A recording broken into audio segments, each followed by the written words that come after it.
The City of Asheville, please sign our petition. We need 10,000 signatures to get our Climate Bill of Rights on our ballot in 2020 here in the city. We're wandering around all day today. Come talk to me. The earth has sustained all of us and given us life, and it's time for us to protect her.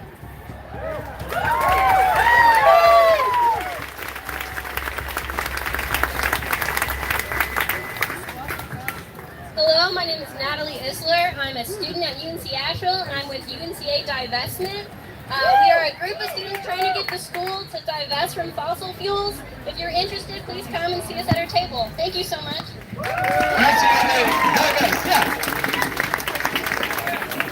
Hello, I'm Cara Judea Alhadeff, and I wrote this guide to climate justice and human rights.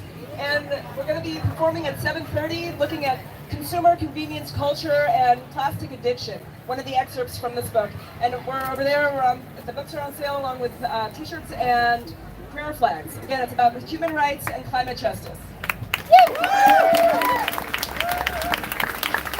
I'm Rob Myers, and I'm also performing with Cara, Zazu Dreams at 7:30, and it's about social permaculture, love, and creative waste living. All right. Hi, I'm Morgan Marshall. I'm with the Student Environmental Center at UNC Asheville. We're a group of students who are trying hard to bring sustainable, equitable environmentalism to the masses.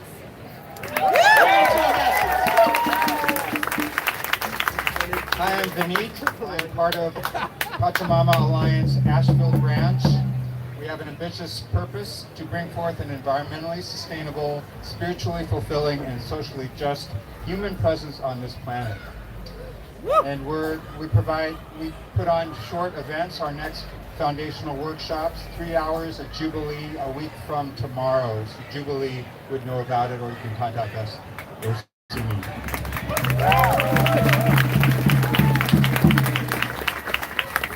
Good afternoon. I'm Amanda Bryant with the Asheville Museum of Science, also known as AMUS. We serve our youth and all ages with environmental, sustainable, and STEM education.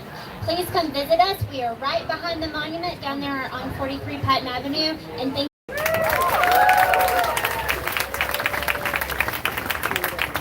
Hello everyone, my name is McNair Izzard. I'm with an organization called Share International, and our basic message is that due to a system based on competition and greed and extreme inequality, that this contributes to the degradation of the environment that we are having today, and the way forward is sharing the world's resources to create a more equitable world and turn the world in a new direction.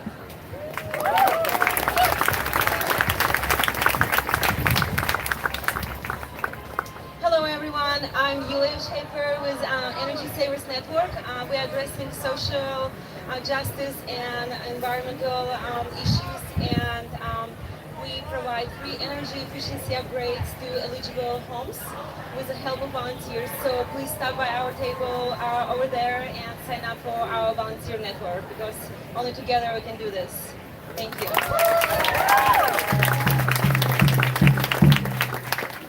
Hey, I'm Stephanie Roush with Citizens Climate Lobby. If you would like to support the first bipartisan bill ever to be introduced in Congress, please go over there and fill out a form. And if you're a business, you can go on to endorse at energyinnovationact.org.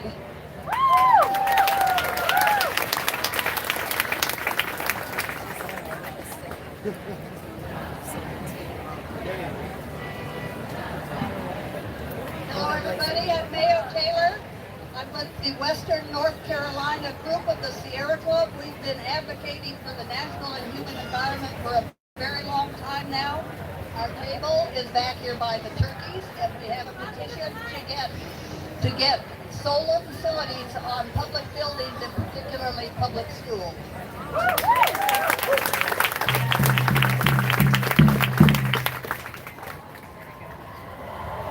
Hi, my name is Steve Wall. I'm here with the Western North Carolina Climate Action Coalition. We're showing a movie tomorrow night at Lake Junaluska, Guardians of Our Troubled Waters, which was done by the filmmaker David Weintraub. It's been seen. It's about how the Pigeon River, the French Broad River, Sweeten Creek, We can't let what happened back in 2004 happen again. Those of you may remember, we had 3 hurricanes that fall, 22 inches of rain. And that's just a little echo of what's going to happen in the future. Canton had 7 feet of water. Sweet Creek was wiped out. This movie is about the few people who rose up together and stopped the pollution of those waters. So tomorrow night at Lake Junaluska, 6:30, and I want to say as a veteran of the civil rights and Vietnam, anti-Vietnam movement, to see these young people doing this today, it's wonderful. It's the future for my children, for your children, and all of you. So thank you.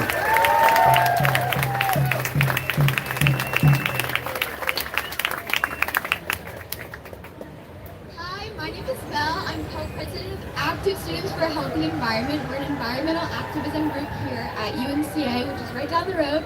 So if you want to learn more about us or get on our email list, come find me over at the table. Thank you.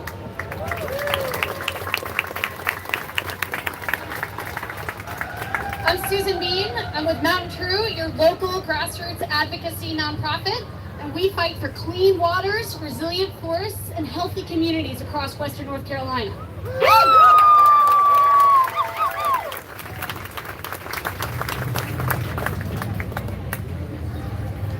Hello, I'm Jane Glaving. I'm with the Creation Carolines of Western North Carolina, and we are a network of people of faith and congregations who have responded to the spiritual call to care for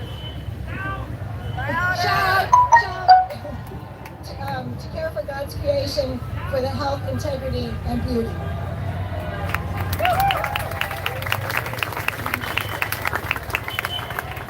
Hey everybody, my name is Nancy Casey. I'm here with the Elijah Mitchell Audubon Society, the bird people. Unfortunately, climate change is the #1 threat to birds, and we believe at Audubon that if we act now for climate solutions, we're going to save the birds, all the other creatures of the earth, and all of us. So work with us.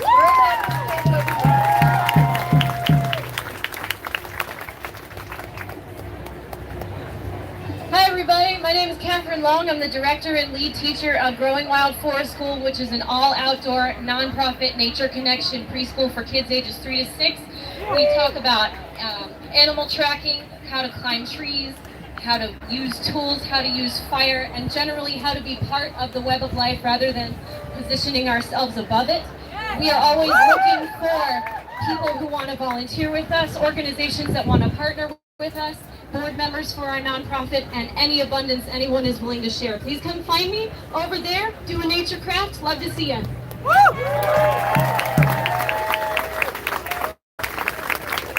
Hello, I'm Sam Ruakistis, Director of Green Built Alliance, and we advance sustainability in the community through green building and sustainability, and we also have a carbon offset program to fund local energy efficiency and solar for schools. And we also run the Blue Horizons Project, which is about setting the course of clean energy by promoting solar energy and energy efficiency throughout the community. Sorry.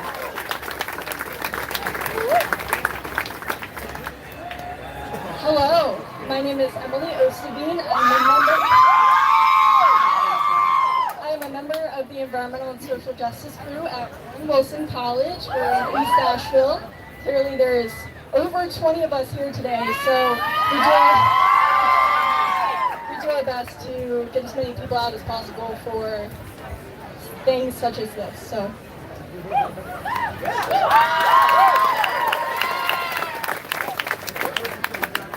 I'm Avram Freeman of the Canary Coalition. And the Canary Coalition this year has introduced 3 bills into the North Carolina General Assembly. The North Carolina version of the Green New Deal, the Efficient and Affordable Energy Rates Bill, and the North Carolina We the People Act to get the money out of politics.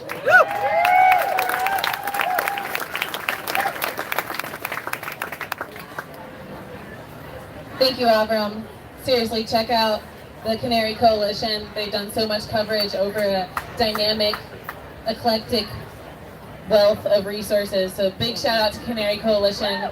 If you want to follow up with people who actually know what they're talking about and covering social justice movement.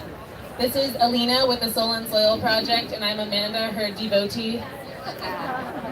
And we are an eco-cultural nonprofit in the area. we're dedicated to resiliency learning through regenerative agriculture, the arts, and addressing disaster relief, also with Amanda's other project. You can meet us at our table, and thank you very much.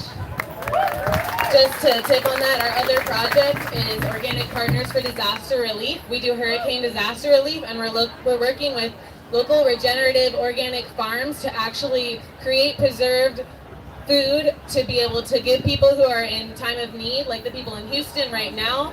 We are working towards helping people, and we've been doing that all the way since last year in North Carolina and the year before that in Florida. And last year in North Carolina, there were massive floods in Rocky Point, North Carolina, as the dams were opened in Raleigh. And we need to raise awareness that that water is coming down from our mountains. So it's up to us to prevent erosion here, because but I wasn't able to make it, so I'm here at home. So if you're interested in joining Extinction Rebellion, come see me around here at this table. But we are dealing with some unprecedented issues, and like our young ambassador, Greta Thunberg, who is raising the vibration and awareness about climate change. She is amazing. When someone asked me who my hero was, I was like, I have a shero. Her name is Greta. And she is raising awareness about what we're doing to this planet, and we are idle no more. So we have a lot of work to do. When we say for the next 7 generations, we're talking about grandchildren, we're talking about these children, these ambassadors. When I look around, I'm just seeing all these beautiful souls that are going to be doing this work for the rest of their lives. And we're here to co-create a new paradigm of consciousness for sustainability, and it is time to resonate change. And Asheville, North Carolina is the place to do it. So if you want to get involved with Extinction Rebellion, or if you want to host us, we want to do more climate action. You can get online and you can find out information about an Extinction Rebellion climate change action going on in Atlanta, Georgia, and that's on the 27th. But isn't it beautiful that people are gathering around the world right now for healing the earth and bringing in earth consciousness? And on another level, Asheville is known as the city of light and frequency, so it's time to resonate change for the Gaia consciousness, to eliminate the greed grid and resonate the green grid. Thank you.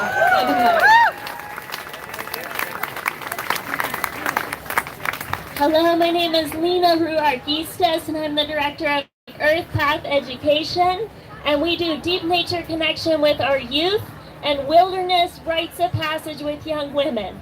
So we do a 10-year rites of passage program from the time they're 8 to 18, because we want to empower these young women to live their dreams for a healthy planet. So earthpatheducation.com, check us out, let's initiate our youth, and it's so much easier to protect once we connect.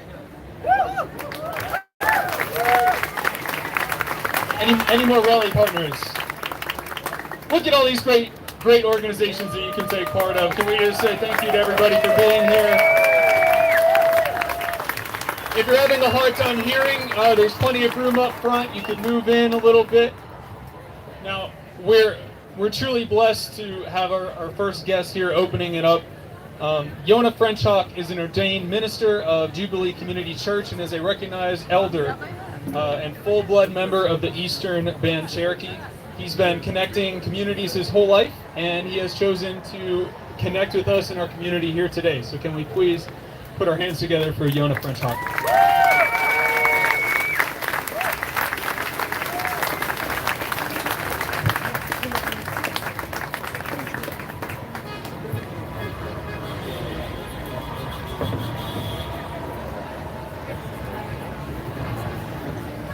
Thank you for being here.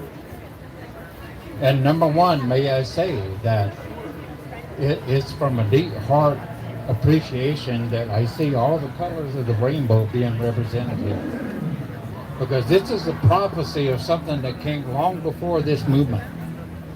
This is something where you're standing on land, that this very mound you're standing on, have you ever noticed how all the roads lead uphill to here?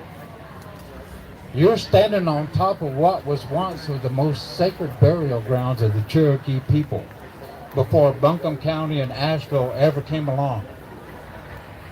This was an energy point of connecting back to all the great things that we love, cherish, and protect. So let's move past the politics. For this moment, can we move past the stories we've been told? the histories that have been told to us. And then in this moment, because whenever Asheville was built into a town, look around you, Biltmore, the Vanderbilts, this Monolith, the Masons. What was here before was sacred in the way that we're trying to call back now. Before the politics, before the rings, before all the acknowledgement of who you were as royalty. This was Cherokee land at one time, before Asheville was ever here. And the climate change started then. Because the Cherokee people, we just believed that we were just given here to take care of this land. It was a gift and an honor to do so. And why is it right now we're standing here listening while there's other people over here cheering? Why is there a division? Why? Why can't we all be standing in one moment? Look at this building right here.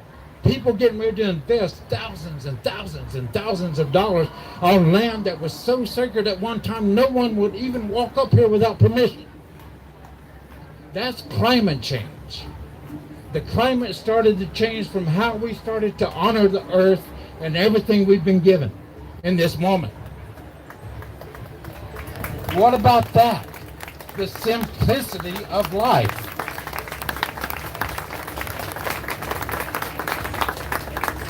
I appreciate each and every person that has come up to this microphone in this moment, but can we reach further back?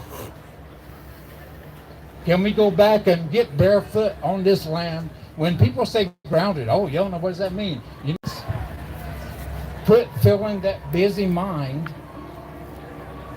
And just for a moment, can we just stand silently in the moments that we express to other people? Oh, I just love quiet woods. I just love a quiet river. You know what? For just a moment, can we truly put our bare feet in the water and just shut up?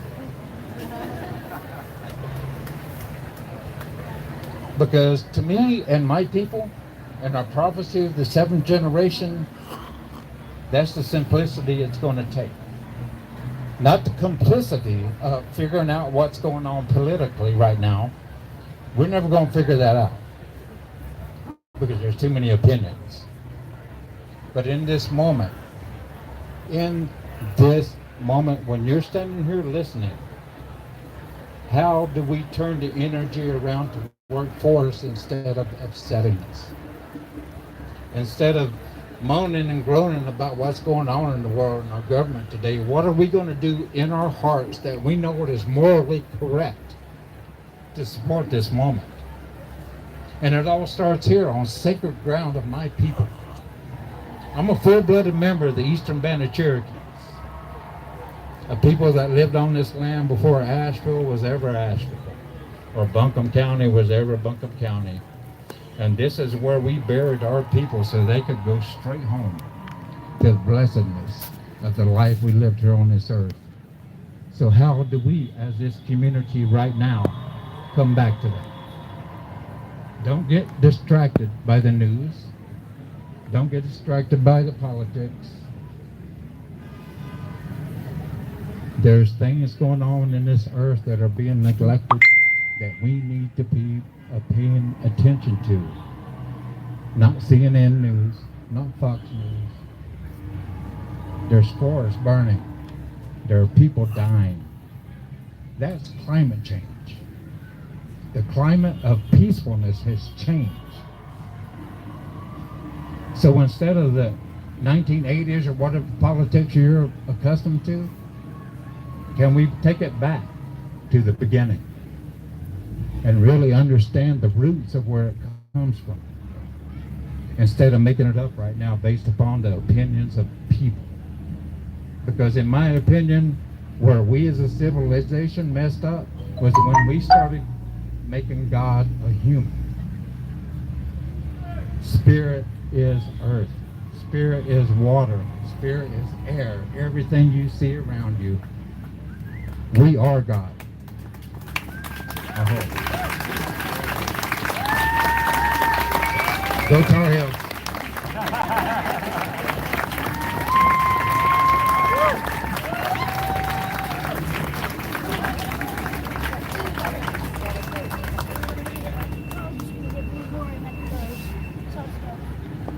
That was a truly moving experience. Thank you, Yona. Thank you. Let's thank him one more time.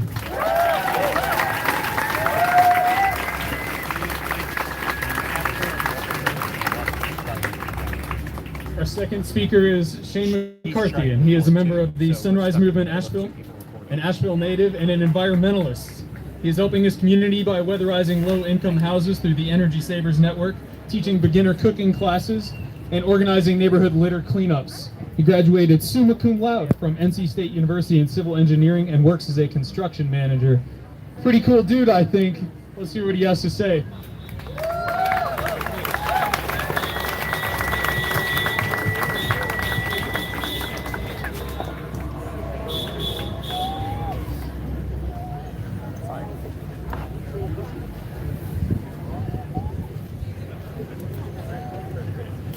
Hey everyone, can you hear me? Yeah. All right. So, I want to start out by asking, how many of you were here earlier today around noon? Woo! Yeah, so earlier today, Sunrise Movement and Community Roots and other organizations organized a really awesome moment, and it was just incredible. We gathered right here where we're standing with about 300 people, and we marched down that street, down to City Hall. We took over Pack Square, and we had the youth tell us what they're doing about climate change and how it's affecting their lives. And then we finished off by staging a die-in. And what that meant was everyone in the audience laid down for 11 minutes on the ground to symbolize the 11 years we have left to turn around our energy system if we're going to avoid the worst effects of climate change. And that was such a powerful moment. So I just want to thank all the awesome people who organized that and participated in that.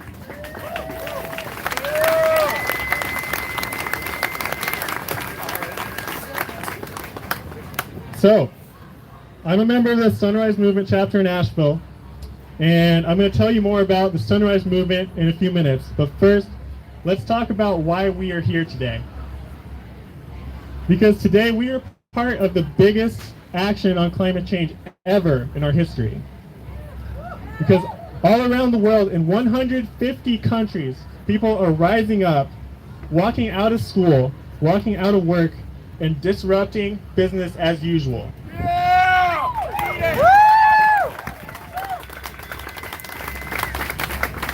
We're disrupting business as usual because our generation's survival is at stake.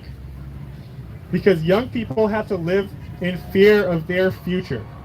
Because our elected officials have failed us. And still are. At the head of this movement is a girl named Greta Thunberg.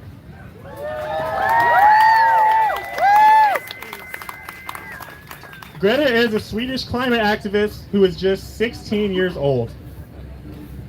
Last year, for 3 weeks, Greta skipped school to sit on the steps of the Swedish parliament and protest their inaction on climate change.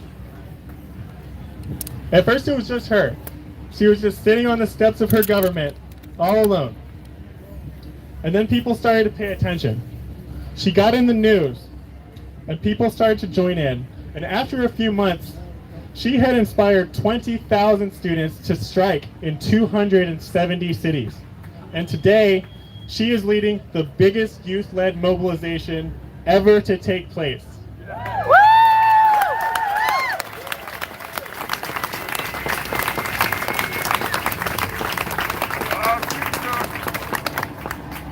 So that's the power that one dedicated person can have.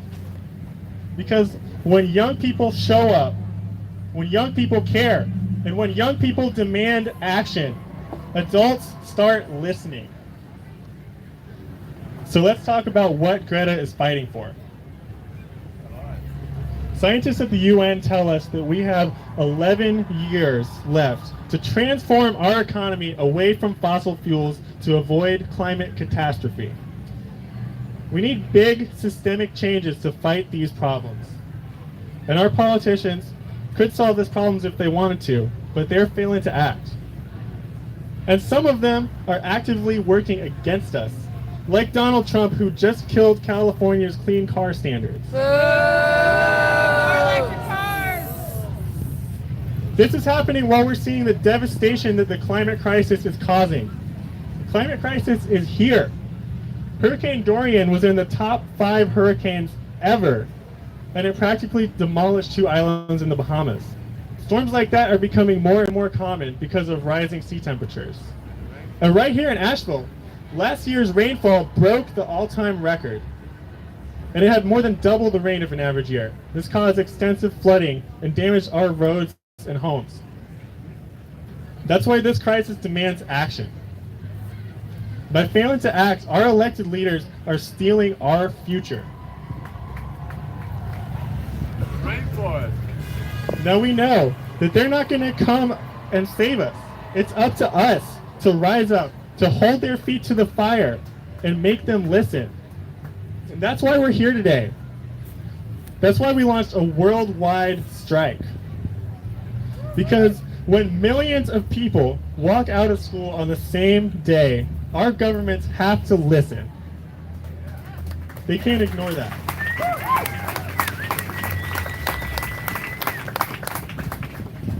When people are striking from Amazon, from Google, and from Microsoft, those companies have to listen. And history has shown us that when millions of people show up and take to the streets, change happens.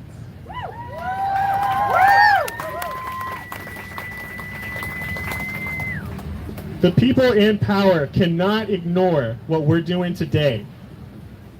So we've got their attention, and they're going to hear this.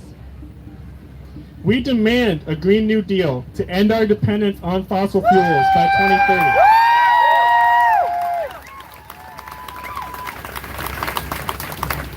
We demand environmental justice because people deserve equal access to clean air, water, and jobs, no matter what color their skin is and no matter where they grow up.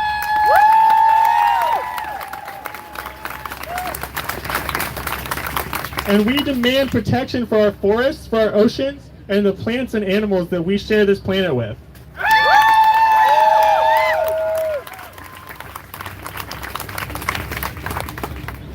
Today is the start of achieving those goals, but we have to keep the pressure on.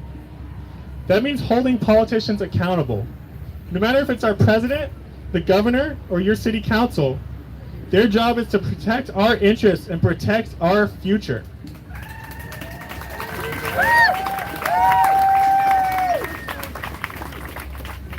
And if they're not doing that, we're going to vote them out.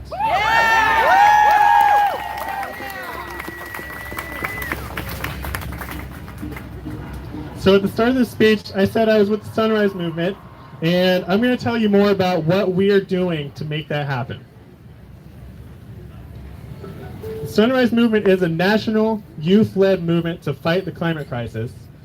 We spent the last year putting constant pressure on politicians and the media to treat climate change like the crisis it is.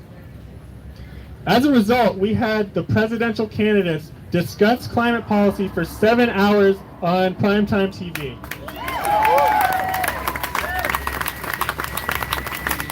That's the first time like that anything has ever happened.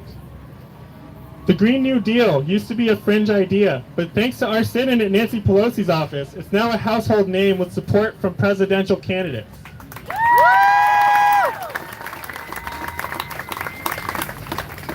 So that's what we've been doing nationally, and we're working just as hard right here at home.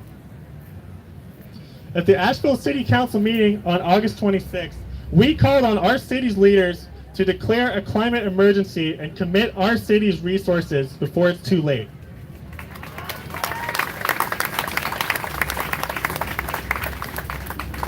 Because we need to act now. Our future depends on what we do in just the next few years. Right now, the city's plan to reduce emissions will only reduce our fossil fuel consumption by less than 1% by 2030. That is not good enough. We need a true 100% renewable energy commitment and a Green New Deal for Asheville.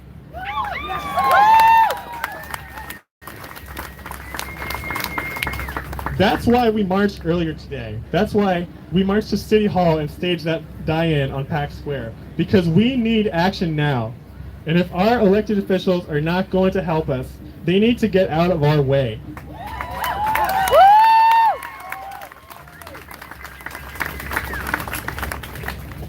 I'm not just talking about putting solar panels on roofs. I'm talking about a thriving public transportation system, energy conservation programs, locally generated renewable energy built by living wage employees, preserving our urban tree canopies, and fighting the monopoly that Duke Power has on our energy system.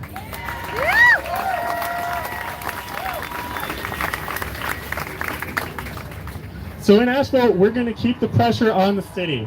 We're going to keep fighting Duke Energy to end their monopoly because they have the largest power monopoly of the country. And we're going to keep organizing strikes like we did today until the presidential election next year.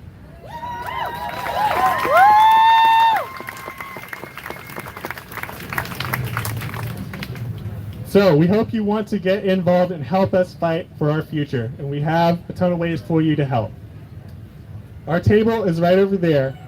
And we're going to have some people coming around soon with flyers. So next week we have a big opportunity. It's a training summit for all the Sunrise members in the South region. It's going to happen in Nashville, Tennessee. We're going to network and learn about the skills of organizing and activism. And then we're going to participate in another mass direct action there in Knoxville, like we did today.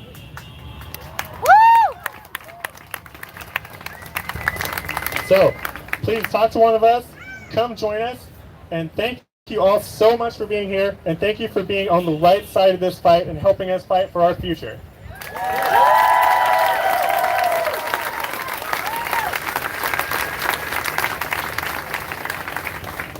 That was Shane with the Sunrise Movement, telling us all kinds of great stuff. Thank you so much, Shane. Our next speaker is Lucia Ibarra. She works at the Dogwood Alliance as an outreach program manager. Her environmental and wildlife biology work has taken her all over the country, as well as Africa and Mexico. She has worked with several governmental agencies as a biologist and public affairs. Lucia holds a master's degree in leadership studies with a concentration in organizational psychology from the University of San Diego, in addition to a bachelor's in wildlife habitat management from Arizona State University. Her passion for preservation inspired her to develop a video blog, The Wetland Wanderer, where she explores the interconnections of preserving wetland forests, climate change, and community justice. Let's give her a nice warm welcome. Well, thank you so much for this warm welcome. I want to say also thank you so much for this organization, because actually they brought all these beautiful maple trees for all you guys to take home. So I don't know how many are there, but it's for you guys to take. 100! Woo-hoo! So thank you, Daniel. So you can hear my accent. I'm from Mexico, or Mexico. I work for Dogwood Alliance, an amazing organization. Amazing organization that focuses on forest protection and connects the dots with climate change and community justice. And I'm so grateful to be here in Nashville. I'm so grateful to live near to the forest. When I see forest, I see a place of beauty. I see a place of wonder, a place that can provide me with clean air, clean water, a place that safeguards me for natural disasters. But in the other hand, I see a place that is being destroyed in alarming rates. Even when the study says that industrial logging is a major source of green gases emission and is making climate change worse.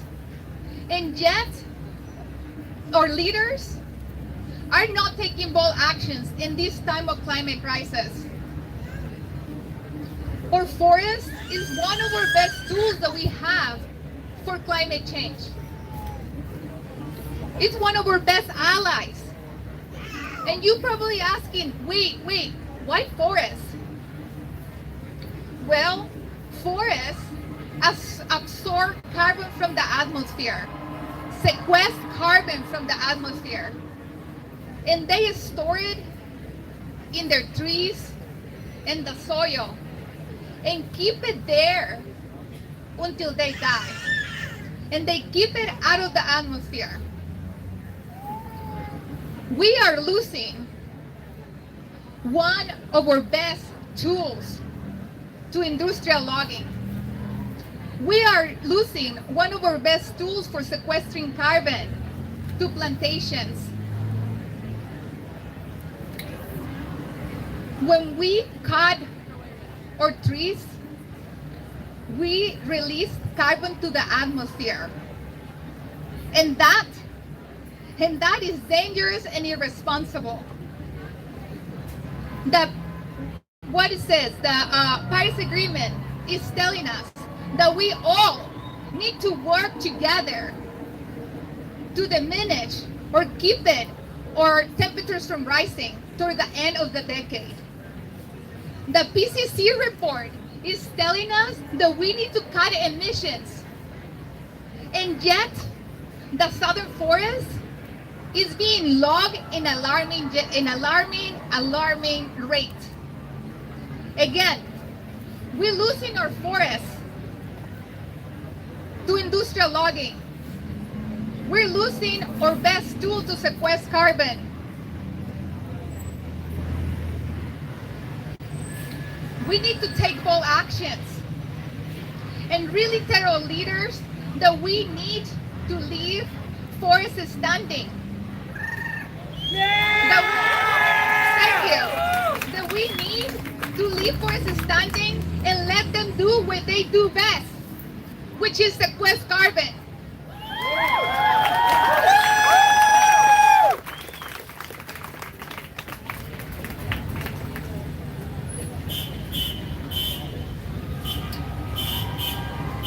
We are losing also our forests to transformation of plantations. Let me tell you something.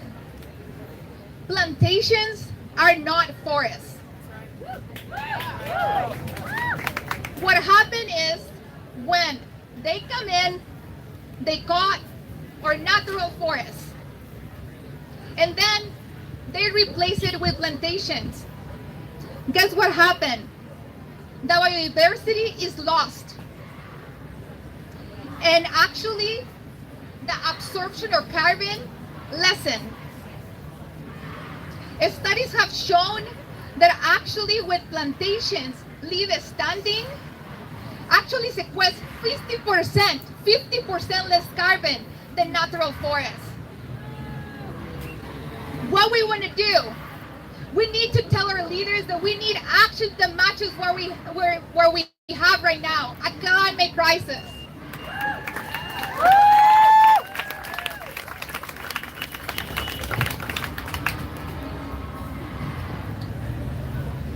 We need to wake up. We need to wake up and really see the reality that we're in a climate crisis. We need to wake up and face that we must transition from an extractive economy to non-extractive economy. An economy that actually is friendly with climate, a climate-friendly practices. That's what we need. Sustainability. An example or a friendly climate practice is already happening here in South Carolina. The city of Conway in South Carolina added or bought 155 acres of riverfront land to conserve it in order to mitigate efforts for flooding. That's moving forward, people. That's taking action. We can do this. We need to take action. We need to tell our leaders that we need bold action and need to protect our best tool to sequester carbon.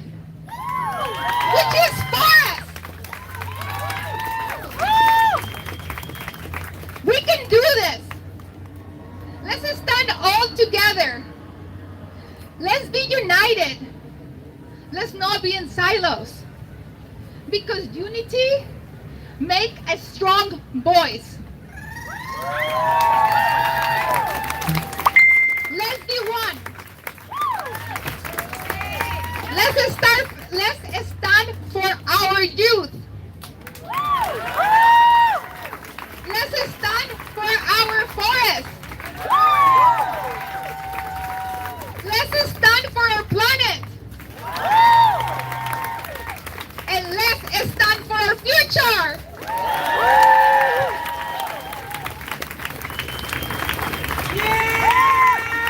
Thank you, Lucia. Lucia with the Dogwood Alliance, everybody.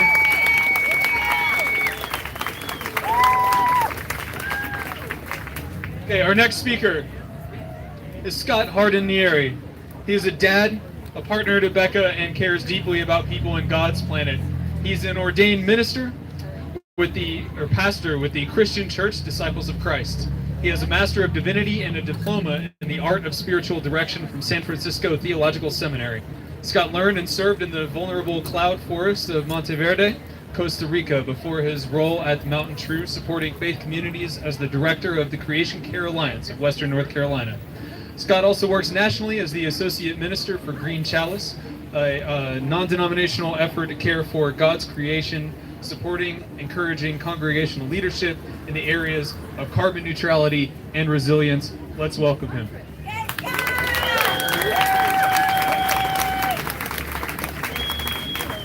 I begin with gratitude for this place and for all of you and for the organizers of this event and for the organizers of the march and die-in this afternoon.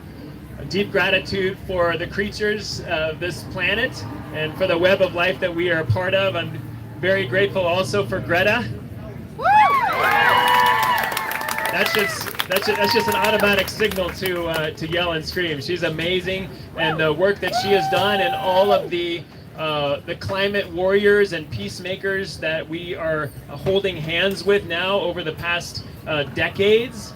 We know many of the names: Bill McKibben, Otis Moss, Catherine Hayhoe from the NAACP, Jackie Patterson, and I will say Pope Francis is doing a pretty good job around climate. Can we hear from the Pope? I like the Pope. 2 days ago, I was in Minneapolis with a set of friends and was holding a 6-month-old baby, Eleanor.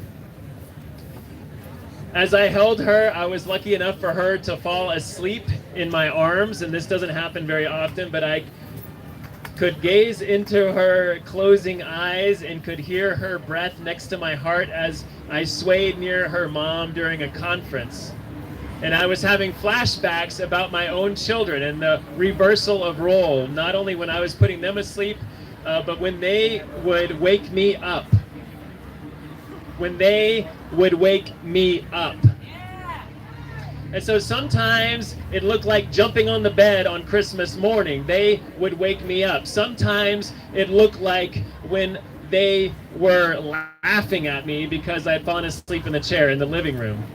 Sometimes it was an elbow when I was reading to them when they were small to remind me to get back to the story. And other times it was a hand to my cheek, gently pressed, whispering, "Wake up, Dad. Wake up, Dad. Wake up, Dad." And I would wake up and continue the story. We are being invited to wake up by our children.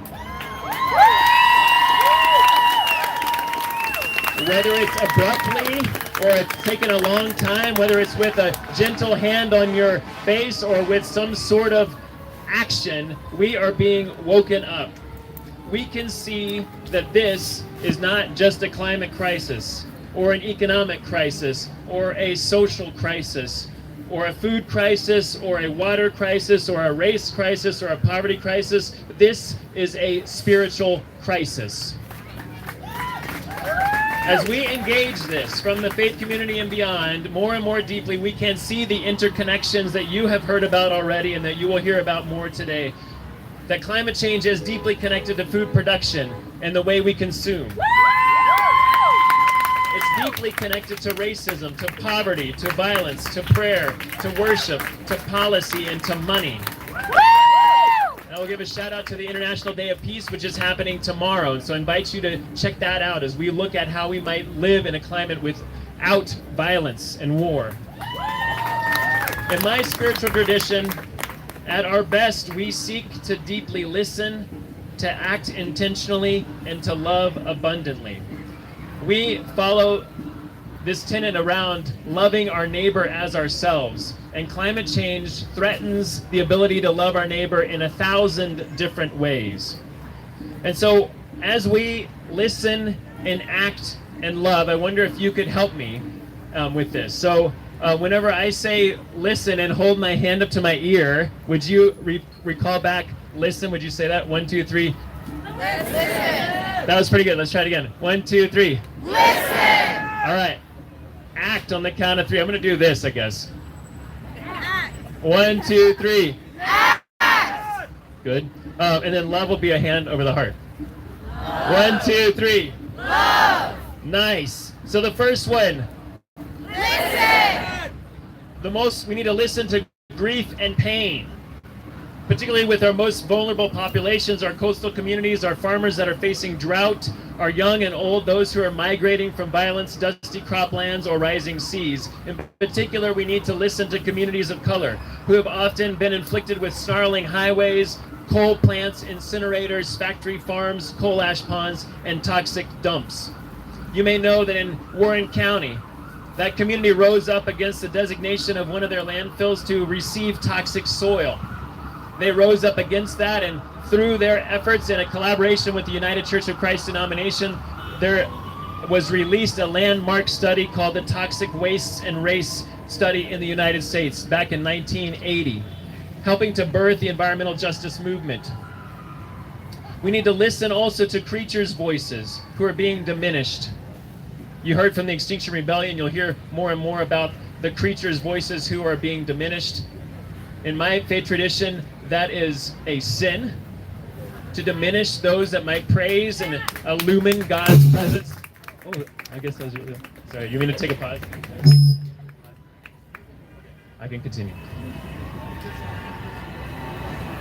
My voice was not diminished right there.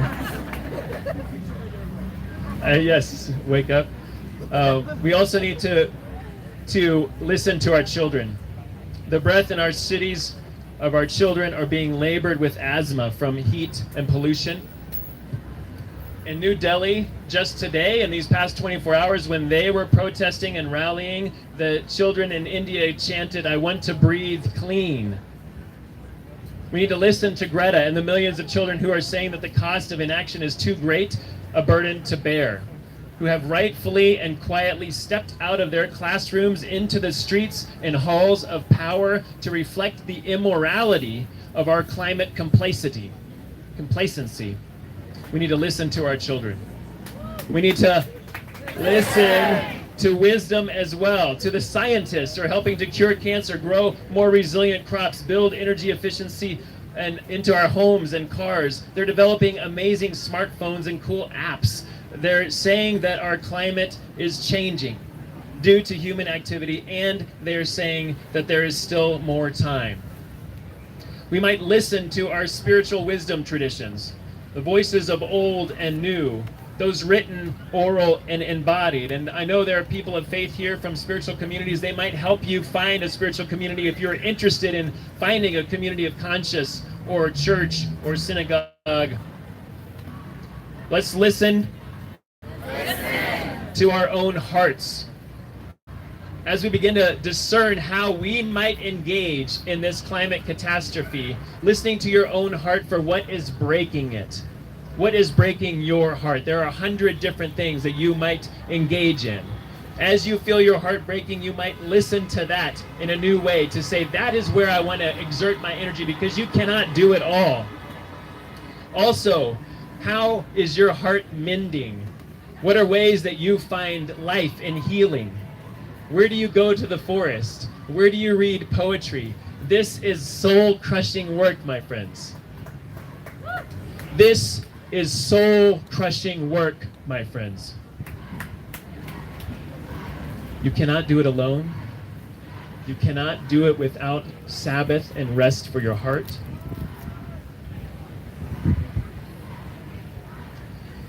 In the Jewish tradition, the Sabbath is a stepping out of business as usual. It's a stepping out of business as usual. It is reorienting toward right relationship with creation, with soil, with food, with God, and with our neighbors. It's reorienting. Some of you may have heard that Judith Glickson came to town a few weeks ago. She is a type A personality. She says that. She's detail-oriented, she is driven, she's amazing, and yet she sought after some Sabbath time, some time of pause in her regular routine. And out of that pause, out of that deep listening, she was able to have an epiphany to create a climate concert. Because she is an amazing cellist. She did not say to herself, when she had this epiphany about the urgency of climate change, that she wanted to learn more about climate science, or she wanted to start a social media campaign, or she wanted to learn something new. She said to herself, the urgency is now. I have particular gifts and skills that I can use right in this moment, and I will use them. So she picked up her cello, which, by the way, is a 300-year-old tree, and she began to sing music to people to wake them up about climate change, using Bach and using climate science combined in these concerts. So she learned how to... It's act. 1, 2, 3. Act. So after we listen, we... Act. So Judith did this amazing thing. I know that we are joining this rally because we're growing impatient with the climate inaction of Raleigh, DC, and New York City. Yes, I know patience is a virtue, but come on. As we are encouraged in our action, and we're encouraging actions in systems, we are seeing action right now in cities, states, nonprofits, businesses, shout out to B Corps, and faith communities. More and more faith communities and denominations are beginning to act. They are listening and learning from all of you and from one another. They are waking up to solar panels, to planting trees, to the education of women and girls globally. They are waking up to plant rich diets, to preaching, to praying, to holding funerals for the victims of climate violence. They are waking up to protesting, to biking, to divesting. What, I wonder, is your way to act? What is within your skill set? Your gifts, your passions, what are your resources? What are the people that you have around you? Not all of it. You can't do all of it. Just do your part. But after you listen, after you tend to your heart, you might go ahead and act. As we listen and act, we are also invited to do so rooted in this. That is the reason for all of this, which is love. Love. Here, one more time. 1, 2, 3. Love. Oh, thank you. A little act of love. And so with the listening and with the acting, we have an opportunity to love in a new way. Because that is why we're all here, isn't it? In 1960, the student leaders of the sit-in movement at Lutchcowders met in Shaw University in Raleigh, North Carolina. Ella Baker helped lead the meeting as they created a purpose for the Student Nonviolent Coordinating Committee. As they planned to disrupt business as usual, they declared that they wanted a social order of justice permeated by love. Aren't we here because of love? Because our love of the tiny fingers and toes of baby Eleanor for future generations of humans and creatures, for our neighbors, our family, for ourselves. Aren't we here because of our love? For the splashing creeks and rivers, the cathedral of forests surrounding us, the sacred mountains, it is love. This listening and acting is rooted in love. Piney Mountain United Methodist Church is a congregation of about 30 in worship, very small church. They are in a district that is not happy to talk about climate change all the time, and yet they had a deep love for their neighbors.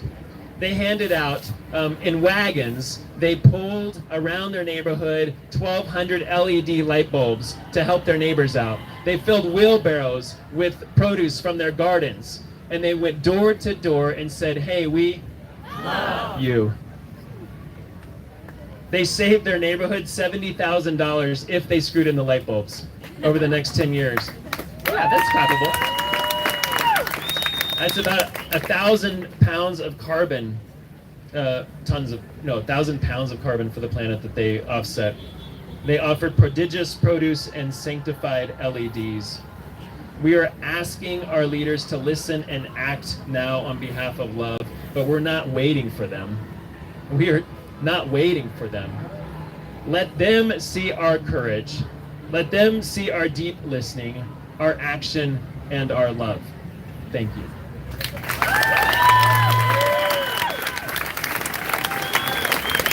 Thank you so much, Scott. We tried to update our sound system. We honestly thought there would be maybe 100 people that would be coming if we were lucky, and it's far beyond any of our expectations. Thank you for being here. Thank you for your patience.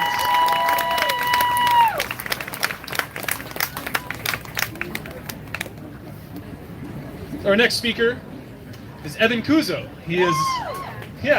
He's got some fans already here. About to get some more, I'm sure. Evan Kuzo is an assistant professor of STEM education at UNC Asheville. He is an atmospheric and environmental scientist by training and survived Boston's record-setting winter while a postdoctorate associate at MIT. Evan's research interests cover a broad range of air quality issues, from pollutant formation and public health to regulatory decision-making and climate change. Once upon a time, Evan taught middle school math as a member of the Mississippi Teacher Corps. He enjoys hiking with his dog, cooking, traveling, reading, and other sorts of things that make him seem interesting and well-rounded. Let's see all the interesting things that he has to say. Let's welcome Scott. Let's welcome Evan. Thanks, Daniel, and thanks to all of you for coming out in support of climate action. I know it's a real hardship to spend a beautiful Friday evening in downtown Asheville. I'm sure you'll find something to do later. But I especially want to thank and recognize all the young people and students that are here. Our hopes largely rest in your hands. Generations before you have failed to meaningfully address climate change mitigation. But I truly believe that this time is different, and I wouldn't be here if I felt otherwise. So my name is Evan Kuzo. I'm an environmental scientist. I've studied various aspects of the atmosphere for over 10 years, and I'd like to think that I have a pretty good grasp of the evidence that demonstrates that climate change is caused by humans. I'm sure many of you do too. I'm also aware of the climate impacts that we can expect if we don't reduce our carbon emissions. Again, I think I'm probably in good company on that point. And finally, I know how to solve climate change. But I don't think that the solution will be a surprise to any of you. We need to stop burning things and stop cutting down our tropical forests. None of this is new. None of this is a surprise, and none of this is my great discovery as a scientist. It's been over a century since scientists understood the effects of increased fossil fuel combustion emissions, and it's been at least half a century since some scientists and policymakers sought to do something about it. And yet, here we are. Why haven't we made progress? We've solved environmental problems before. You remember leaded gasoline? I don't. I was born after that. Do you remember the ozone hole? Most of you don't. We solved that problem. So what makes climate change different? Why haven't we solved that yet? And I think we need to start there. We need to answer that question before we can engage in meaningful climate advocacy work. Climate pollution is not generated by just one sector of our economy, the way leaded gasoline and CFCs were. Climate pollution is created by the very actions we need to survive. Our food systems, our residences, our transportation methods, these all emit carbon.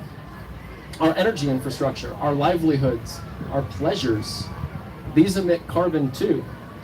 Solving climate change is not about small efforts on the margins of society. It is society. And when we understand that climate change is not a social problem, or is not a technical problem, that it's a social problem, we can begin to rethink the climate conversation. So let's think for a minute about the conversation we've been having up to this point. What are our strategies? Is it to point out that atmospheric carbon dioxide levels are the highest they've been in at least 1 million years? Do you reference record-setting temperatures and an increase in heat waves? How about erratic natural disasters, ocean acidification, Arctic sea ice declines and glacial retreat? Do these sound familiar? Sure they do. But we're not the only ones that have heard of them. Folks that reject the evidence for human-caused climate change have heard them too. So our main strategies revolve around, 1, hey, look at this graph, the line goes up. 2, look at this new satellite image of the Earth. And 3, our new climate model predicts a terrible future. And we've gotten nowhere with these strategies. We're throwing technical evidence at a social problem just like we would for a technical problem. We need a different strategy. Now, don't get me wrong, I'm not suggesting that facts don't matter. I'm just suggesting that they matter less than we think they do. I find that deeply unsettling, but I have to get over it. If I were to summarize in one word what's gone wrong with past climate communication efforts, I'd summarize it by saying distrust. Distrust has manifested itself in several areas. The first is the messenger. Who initiates the climate conversation matters, and it should change depending on the audience. Whether it's right or wrong, a young tatted up millennial wearing a Dismantle the Patriarchy t-shirt won't be accepted in some communities. Dismantle the patriarchy, though. To them, you represent someone who values the environment over the economy, a reduction in personal freedoms, and you want to tear down capitalism. Why should they listen to you? You, or at least the image they have of you, opposes everything that they stand for. We need trusted climate brokers. We need a CEO to talk to other CEOs. We need a Republican to talk to other Republicans. Very few people can move between these groups in today's divided times. So we also need a broad coalition and a diversity of climate communicators. The second area of distrust is the message. Assuming you are an acceptable messenger, and for some of you that is a big assumption, make sure you say the right thing. Is your audience part of the faith-based community? Don't make secular arguments. Are you talking to a fiscal conservative or a small government proponent? Discuss how a carbon tax internalizes the price of pollution and eliminates the need for heavy-handed government regulation. We should also be aware that climate change is still a distant problem for many. It happens to those people over there. Its impacts will be felt by other people's future generations, and not mine. The message needs to be tailored to the audience. Don't talk about sea level rise to someone in Iowa. Instead, ask them how they fared with this summer's floods. And don't emphasize impacts that may or may not harm them in the future. Engage with them in the present. Now, a third area of distrust is the solution, or the solutions that we come up with to solve climate change. Some of these solutions require an active government that restricts the allowable amount of pollution. These solutions might also smooth out inequalities and inequities in society, and perhaps they could even go so far as to provide incentives for certain industrial practices or corporate behaviors. Sounds good, right? Well, no, it doesn't. It doesn't sound good if you believe in limited government. Those solutions are anathema to certain audiences. There is not a solution to climate change. Rather, there are many paths to a low-carbon future. If we stubbornly cling to a subset of policy solutions that are non-starters for groups of people, we won't get anywhere. I'm not arguing against a bold plan to tackle climate change that will also solve some of society's problems. What I'm saying is we need to recognize that we can have honest disagreements about how to restructure society. And if we let that disagreement prevent us from reaching our goal of reducing carbon emissions, we won't solve climate change. Now finally, I'd like to discuss the importance of framing climate change and its solutions. Even though climate change is a moral issue, it's not about morality to some people. Even though climate science is rock solid and supported by mountains of evidence, some people just don't care. Yet morality and facts are at the heart of most of our conversations about climate change. If you're honest with yourself, you've probably fallen for this trap before. I know I have. Sometimes moral indignation feels good. Calling a climate denier or a senseless consumer stupid or immoral it's cathartic, right? But it's not effective, and it's often counterproductive. So how should we frame climate change? First, it's not about costs. We've all heard how expensive decarbonizing our economy will be and the exorbitant costs of changing our agricultural practices, and there is truth in that. But accounting for climate action in these terms is disingenuous in two ways. First, it fails to account for the costs of inaction, and second, it doesn't capture the co-benefits of reducing greenhouse gas emissions. If we do nothing, costs go up. More intense hurricanes increase home insurance premiums. Erratic precipitation makes food more expensive. More frequent heat waves raises summer air conditioning costs. If the expense of action counts against us, the costs of inaction must be subtracted from them. But it's not just about avoided costs, it's also about the co-benefits we enjoy, the indirect good things that happen when we reduce carbon emissions. Imagine a world where we don't buy fuel. Once the initial infrastructure is built, all we need to pay for is the maintenance. So one co-benefit is reduced fuel and utility costs. That's not imaginary, it's real. Another co-benefit is improved public health. A consequence of reducing carbon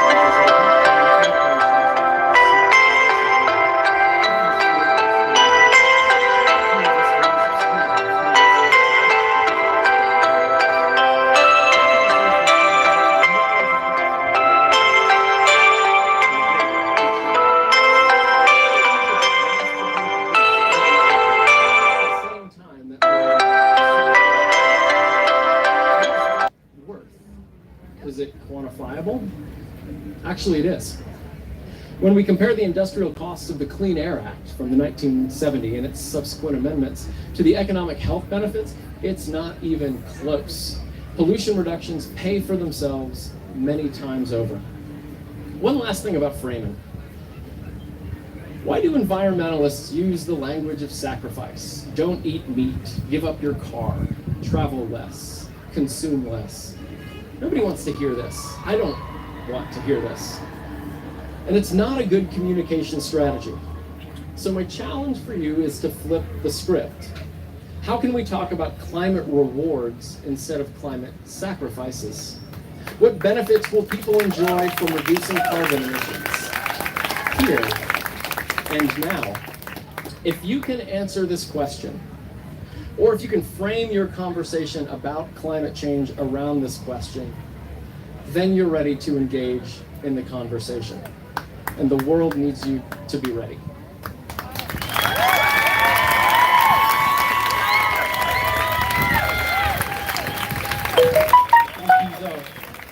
I like the climate rewards rather than the climate sacrifice. That's a great paradigm that we can all shift into.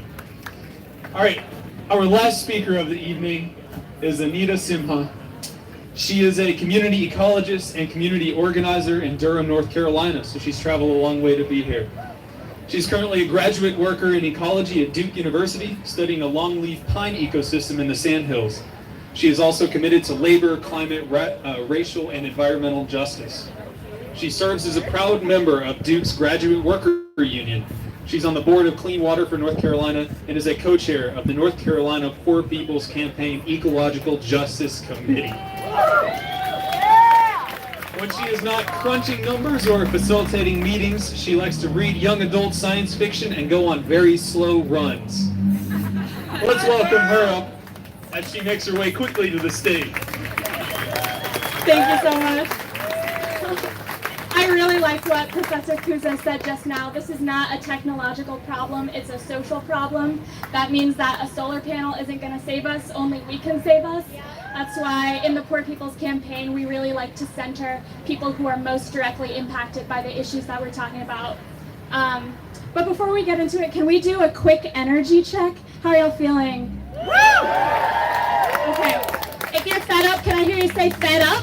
Fed up! If you're fired up, can I hear you say fired up? Fired up! Fed up? Fed up! Fired up! Fired up! Fed up? Fed up! Fired up! Fired up! All right, when I say what do we want, you say clean air. What do we want? Clean air! What do we want? Clean air! When I say what do we want, you say clean water. What do we want? Clean water! What do we want? Clean water! When I say what do we want, you say climate justice. What do we want? Climate justice! What do we want? Climate justice! What do we want? Climate justice! When do we want it? Now! When do we want it? Now! Do we want it later? No! When do we want it? Now! All right, thank you. Thank you for indulging me. My name is Anita Simha.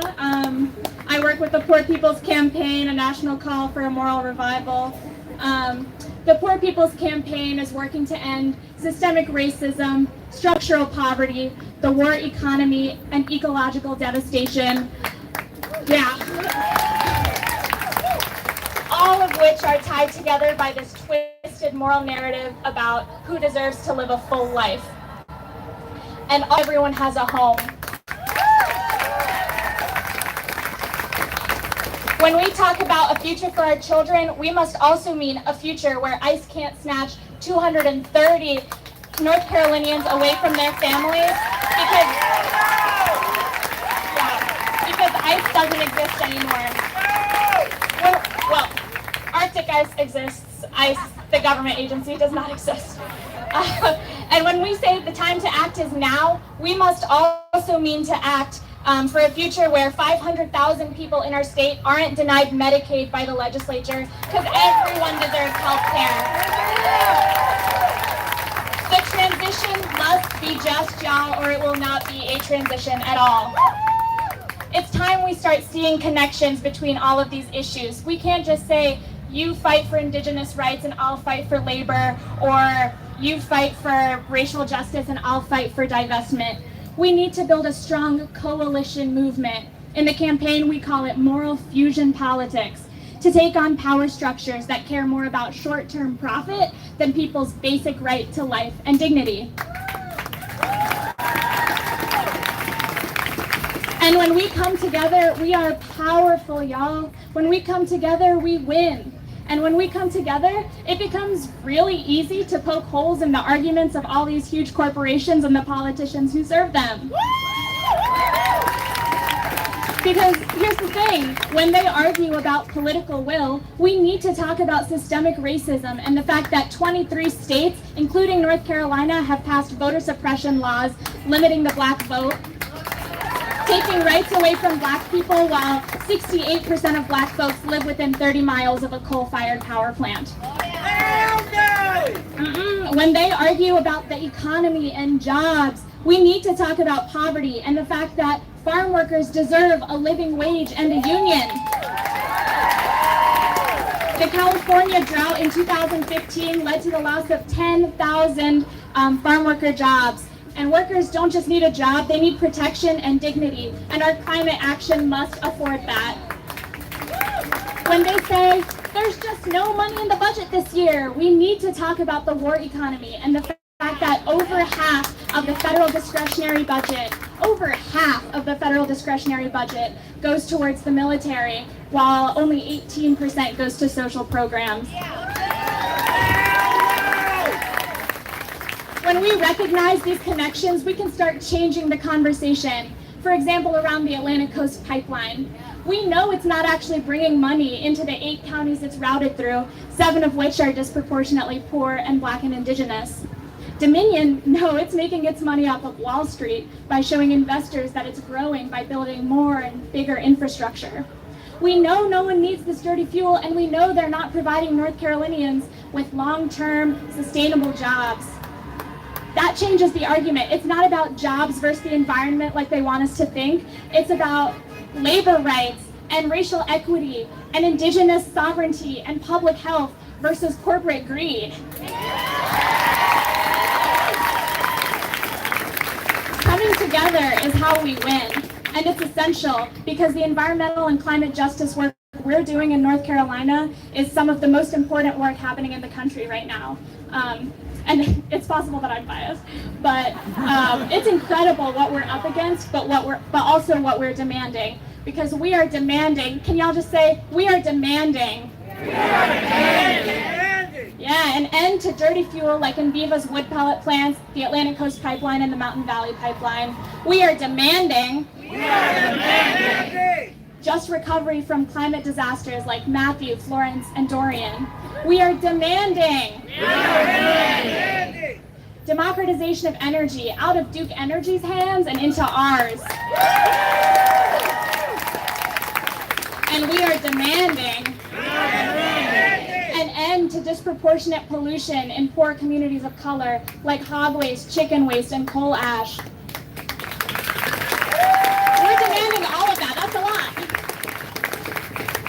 There is too much at stake for us not to be doing more.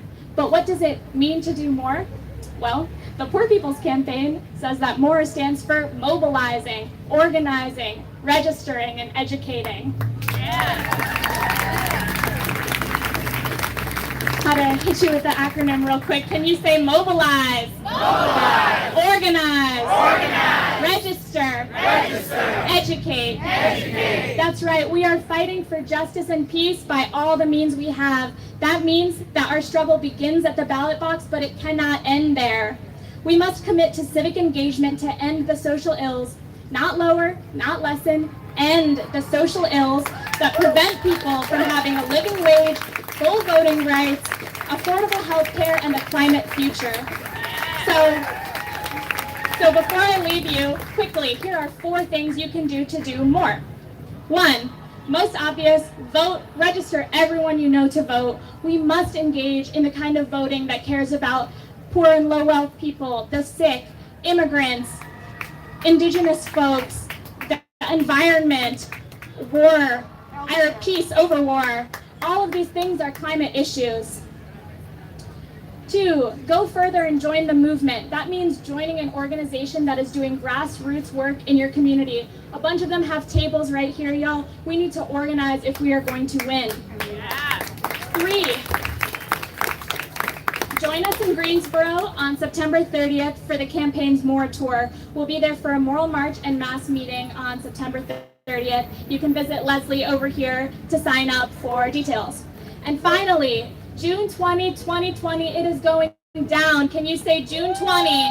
June 20. 2020. 2020. That's right, y'all. June 20, 2020, the campaign is holding a moral march on Washington. Hundreds of thousands of people are coming together from all the United States, Puerto Rico. We're demanding moral action on climate justice, racial justice, economic justice, and peace. Again, we have a table, so please sign up for updates on that. This incredible rally is the start of something also incredible, y'all, but this rally itself is not the work. But if we all go back to our communities and organize, then I know that we will be right back here real soon, this time for a victory rally.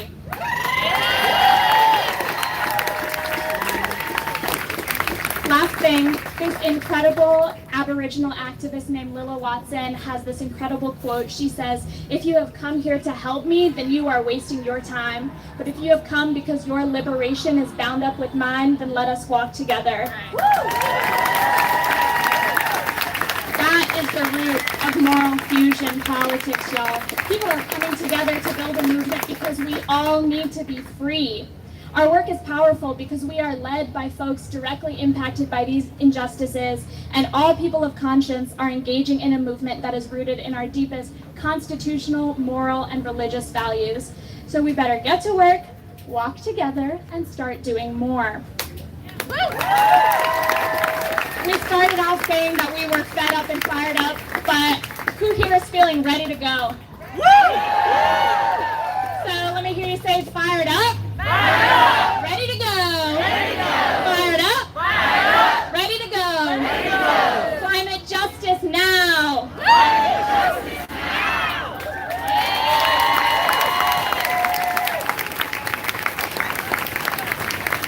Let's all thank Anita for traveling so far to tell us so many great things. Thank you.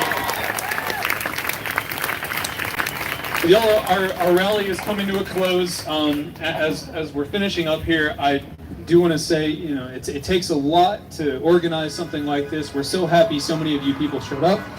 I want to thank Kelsey Hall, who's been working behind the scenes as a logistics and communication powerhouse through this entire thing. Google Docs, emails, phone calls, it all happened. She made it happen. We want to thank her for that. Who here is feeling a little less alone? Who here feels like they learned about a cool group that they can go be involved in? Right. And who feels proud of themselves for being a part of history today? The biggest protest, the biggest action ever on this important topic. Before you leave tonight, if you would like to post about this on social media, we would encourage you to do so. We made a list of all the hashtags so we can kind of make sure everyone's on the same page and really get those numbers out there as much as possible. I also want to encourage you, if you can, if you have a place for it, pick up these maple trees. I've been growing these all summer. There's 100 of them for you. And if you'd like to take a photo, we have Garrett Martin with Venture Life Films. He's our co-chair, and he can take your picture with it, with this awesome sign. So as these trees grow over the first 20 to 25 years of their life, they sequester 400 pounds of carbon. So you're making a difference. You're making a real positive change. So you can come up, get one of the prettier trees of the bunch, have your picture taken, and post that to social media. And as we leave today, tree in hand, I would like us to think of these trees maybe as a reflection of ourselves. If we're put in a clean environment, if we get enough sunshine, absorb the right nutrients, and remember to stay hydrated, we too can grow up and become powerful vehicles for positive change. So thank you so much, everyone, for participating. You're great. Come get your picture taken. We have a performance afterwards. Please stick around right now. Hello, we're going to be performing now from our climate justice book on love and social permaculture. And here's Melody Sophia. Melody! Greetings, how are you? I just want to share my voice and try to bring some positive energy to this performance. What does love have to do with it? Love, love, love, love, love, love. Love, love, love, love, love, love. Love, love, love, love, love, love. Love, love, love, love, love, love. Love, love, love, love, love, love. Love, love, love, love, love, love. All right. Thank you. I'm Eric the Goat Guy. If you might want to subscribe. We're going to start off. Carl wrote a climate crisis adventure fable and resource encyclopedia for adults called Zazu Dreams. Some of you have already brought your books today to get autographed. It explores the connections between caring for ourselves, as we're talking about today, and caring for our environment. In his dream, Zazu, here's the character here, an Arab Jewish boy travels the globe on a humpback whale, crossing vast time and space. Along the way, Zazu learns from heroes, many of whom are refugees, across the world throughout history. The characters become aware of how environmental relationships are connected to humanitarian crises.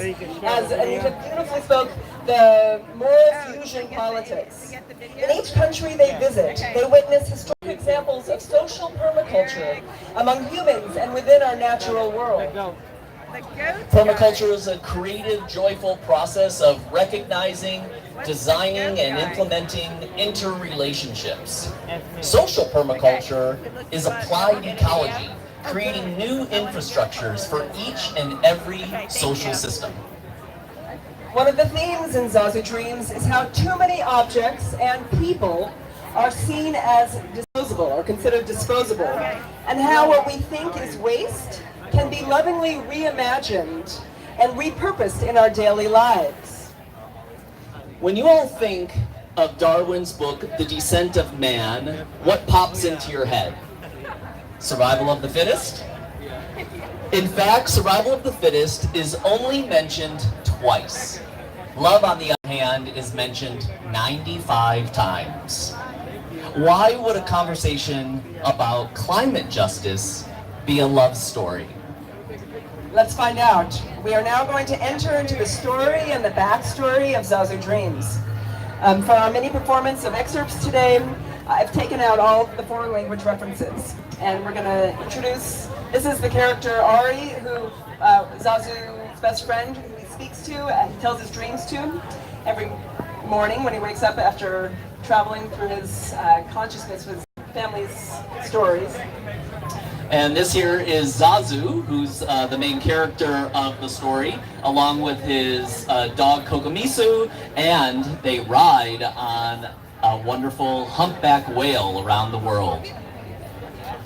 So this is from chapter 4, Spooky Action at a Distance, which is Einstein's reference to essentially how we are all interconnected, from our microbiome to the macrocosmos, our quantum entanglement, how we are all utterly interwoven. And these are excerpts from a chapter about our consumer convenience culture and plastic addiction, but also about believing in the impossible. And it's, Rob will be reading from the resource guide, and I'll be reading from the narrative. The other way around.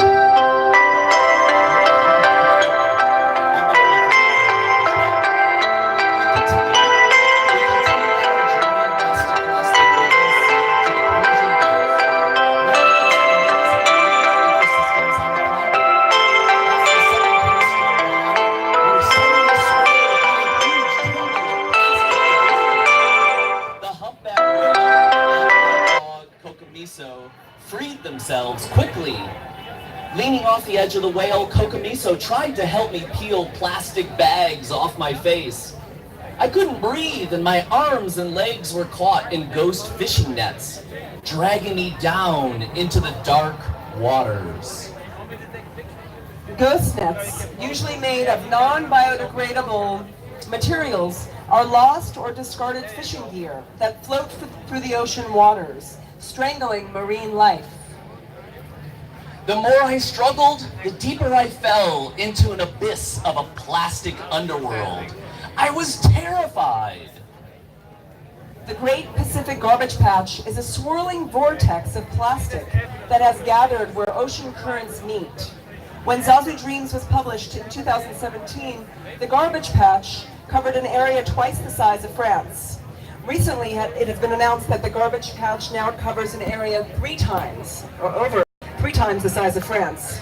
More than 1